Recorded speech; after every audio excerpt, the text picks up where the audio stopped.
ప్రధాని నరేంద్ర మోదీ తనను క్షమించడంపై 15 ఏళ్ల విద్యార్థిని భావోద్వేగానికి గురైంది.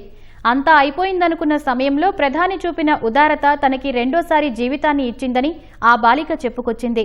ఢిల్లీలోని జంతర్ మంతర్ వద్ద జరిగిన నిరసనలో ప్రధానిపై అతి జుగుప్సాకర దూషణలు చేస్తూ ఆ బాలిక వార్తల్లో నిలిచింది.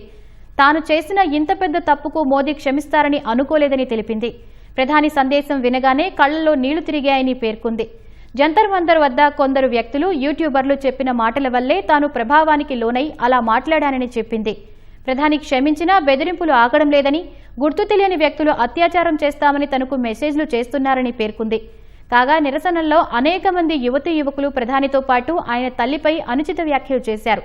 అయితే తప్పుదోవ పట్టిన పిల్లలను శిక్షించడం కంటే వారికి సరైన మార్గం చూపించి మార్చడమే సమాజం చేయాల్సిన పని అంటూ ప్రధాని మోదీ అందరినీ క్షమిస్తూ ఇన్స్టాగ్రామ్లో వీడియో పోస్టు చేశారు.